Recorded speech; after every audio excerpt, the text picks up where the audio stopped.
All right, back for here with part two, and we're going to start with one of the biggest players too that then influences so many artists from here on out is Eugene Delacroix. Delacroix, and we'll go more in depth in the YouTube link, um, is just sort of a another painter's painter. He's one of the first artists to start using more reflected light in his um, works, and so sometimes color seems a little bit more arbitrary. This piece may seem very straightforward, uh, but if you look at the breadth of his work, you'll see where sometimes it doesn't make sense that, let's say, a red or a green would be in a certain area, but he's really observing how light is sort of playing on surfaces. And he becomes a huge rival of Ing. We looked at Ing's Odalisque earlier, and these two artists re-represent sort of the that clash that I talked about between the Poussinists and the Rubenists earlier, right? And Ing is very much that neoclassical draftsman, and Delacroix is the romantic colorist, right? So he's more of the Rubenist in style. So while you may look at the figures and say, "Wow, I mean, they're both rendered like, so what's the difference?" Well, one, there's sort of the drama and the emotion in Delacroix's work that Ing wasn't interested. He was more sort of when you look at sort of like the Elise right, it's a little bit more still, more quiet, more contemplative. But Ing is about form and making sure the form is right, where Delacroix is more about the color. They argued so much about that and which one was more important, and they went back and forth. And this is one of the great sort of artist feuds that we have in art history. This work in specific, though, is inspired by a Lord Byron poem, and it shows the funeral pyre of this Assyrian king that we see up in the top left. And so, sort of the um, what's going to be sort of displayed around him, like, so all the gold, all the servants, all the everyone's sort of being killed off for the death of this king. Um, it's interesting too because in Romanticism, we just see sort of this emphasis on the exotic, right? We're inspired by the Orient again. We are inspired by things that still seem a little bit more, maybe even mystical. And you'll even see this in the writings of a great work called Frankenstein. Mary Shelley's Frankenstein is written at this time. And so it's inspiring artists, written works like that are inspiring artists by the literary image and kind of what could happen, like what could we do as human beings, and they're sort of playing with these themes. Another one of Delacroix, and probably maybe the most famous, so the link is very important to go through, is the Liberty Leading the People. So there's a stylization going on there, but the color is used to drive people around. The color is used to sort of move us, and this is sort of a symbol of the revolution, right? This is against Charles the Tenth, right? This passionate revolution against him, and what we see that symbolically is that Lady Liberty even has a cap, which is a symbol for the of the time for a freed slave. That's what a freed slave would have worn, right? But we have people below, sort of like half clothed. They've sacrificed anything and everything. There's people from all sort of walks of life in this scene, taking up the charge and doing what's presumed to be right. Um, all these people are armed and ready, and the film itself will go into greater detail about that.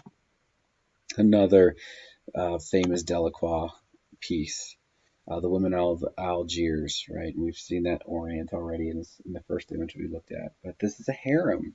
Another sort of look at that, and he's probably even making sort of a punch back at Ing with this piece, who also tried to do sort of that harem.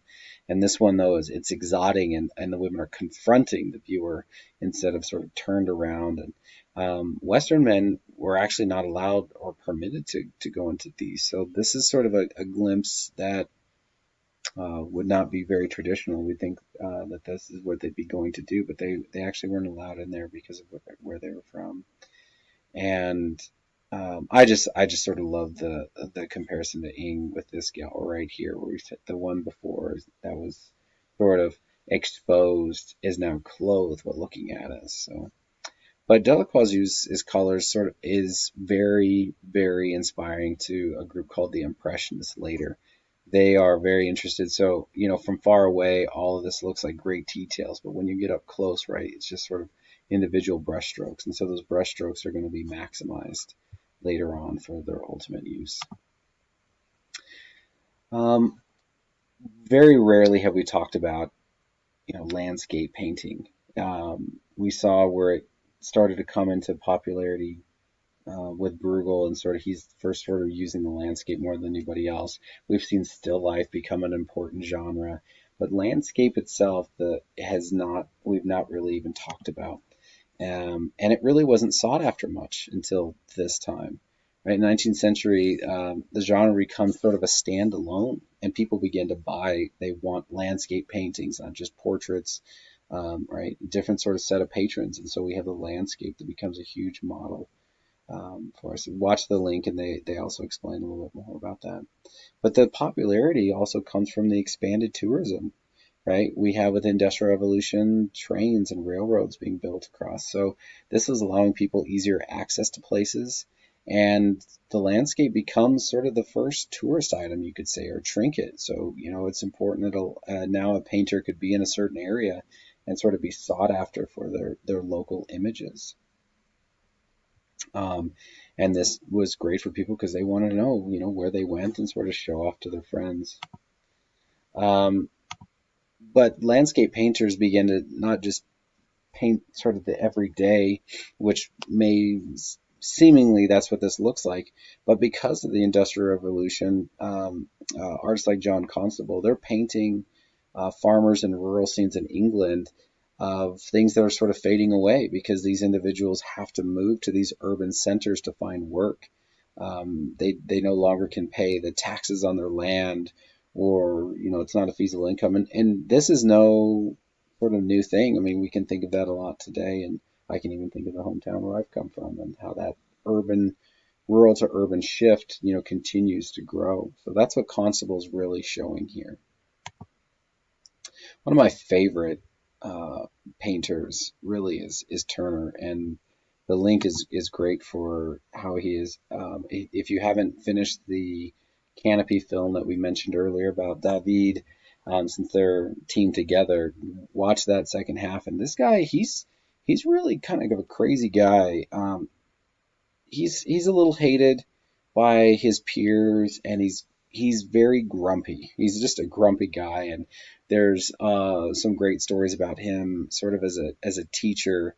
He is just known for not really teaching. He's sort of that. I can remember in grad school certain individuals that were esteemed enough that they never really had to enter the classroom, and no one was going to challenge him anyway. And he was kind of that way, where he was an emeritus only because they wanted him for his name, but they didn't want him in the classroom anymore. But create hundreds and hundreds of works, um, paid more attention to his work than he did anything else, even personal hygiene or the repair of his home. And when he died, they found several rooms like leaking and onto works and drawings and stuff. But I mean, this guy though has just sort of a passion in every brushstroke that he makes. And here he's painting about a disaster in 1780. And so he's, it's definitely forward in time, but he's painting this.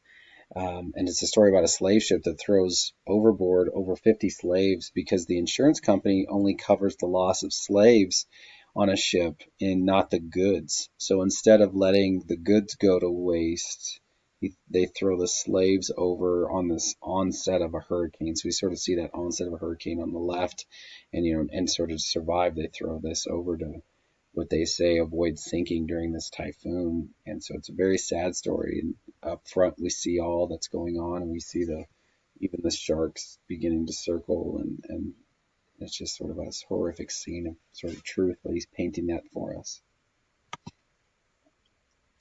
This is an American painter, but he's born in England and becomes probably the most predominant landscape painter that we know of in American art history. There's some other big names, but Thomas Cole is probably the most famous, but is also one of many players a part of what's called the Hudson River School, or the Hudson River Valley School there in Hudson, New York.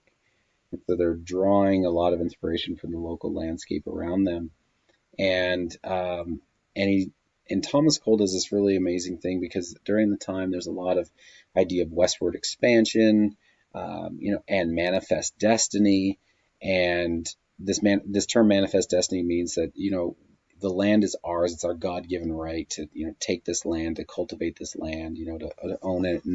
And so Thomas Cole's using that idea of manifest destiny, but also kind of showing sort of a dark side, right? So we see this omnipotent sort of like cloud covering, the storm coming, and that's really sort of a reference of people sort of as they move in on that landscape.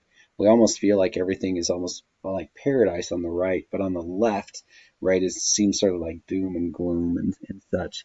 And if you look really closely right here, he's actually painted himself into the scene, right? So there he is with his easel. Um, Probably the greatest work of just manifest destiny. This idea, that we should keep pushing and taking the land, is Albert Bierstadt. And so these are almost like fantasy-esque scenes, right? They are of actual places, and he's going on these expeditions, and uh, but he's those mountains just seem monumental and stuff. But it's we have this God sort of like rays of light, sort of like blessing the land and saying everything the light touches is ours, kind of like Lion King or something. And but it's being consecrated for our use. But Albert Bierstadt is sort of, all of his works have that grand scale and that illusion of it. One of my favorites, though, and this is another Hudson River Valley School painter, is Frederick Church. And his use of colors and stuff feel like a lot more dynamic. But he has this sort of allegory going on because really we're at the beginning of the Civil War. So here we are sort of expanding our borders and talking about the American landscape. But then we also have this other shifting the American landscape as far as the North versus the South. And so we have really sort of like an impending sort of like bloody sky, right? There's a conflict coming on the horizon. There's more to this land than meets the eye. There's a lot more work that needs to be done with it. So I enjoy these paintings and how they've used the landscape genre to sort of speak about society. So realism, this term really gets used very liberally across the board. Anything that seems to have any sort of pictorial representation that we understand is just called realism, but that's not really so. And a lot of this comes from sort of the advancement in industrial tech, that is from the reinforcement of the Enlightenment ideas, and we have this connection between science and progress, and really the realism started in France, and sort of made its way into the United States as dialogue. But in France, um, what we see is Gustave Courbet taking us and giving us a moment of realism, meaning this is what these people do. It's not maybe the most highly realistic, like maybe even Ingres' work, or go back to Caravaggio or Michelangelo. But what we're seeing is an actual representation. So he's drawing them from his life, right, taking these sketches back to the studio and painting them real. He's not trying to be expressive with the colors. He's not trying to make any statement with them. He's painting the scene for what it was, of here are these people and here are their everyday lives. And that's what makes realism the movement. He's the leading figure of this movement, and like I said, it's not so much because of the details, but it's that real human environment that makes that term for us. His works are about elevating the mundane, everyday task, bringing it to light for the viewer, and he's focused primarily on the working class and peasants, and so everything that's around us. And the second of his work that we're going to show is sort of the Barrel of Renaz. And please, watch the film on Courbet. Go to your Moodle shell. View those Canopy films. They're really essential to understanding what's going on. In this particular, this is considered his masterpiece, and is sort of showing death in an anti-heroic way, something that we haven't seen before, right? This is just a regular scene from common folk funeral. The deceased is not identified. This is painted outside of his hometown, and he used his friends and family for models in this. His coloring is very sort of primitive, But this inspires younger artists like Renoir and Manet because he's painting with palette knives and wants to use that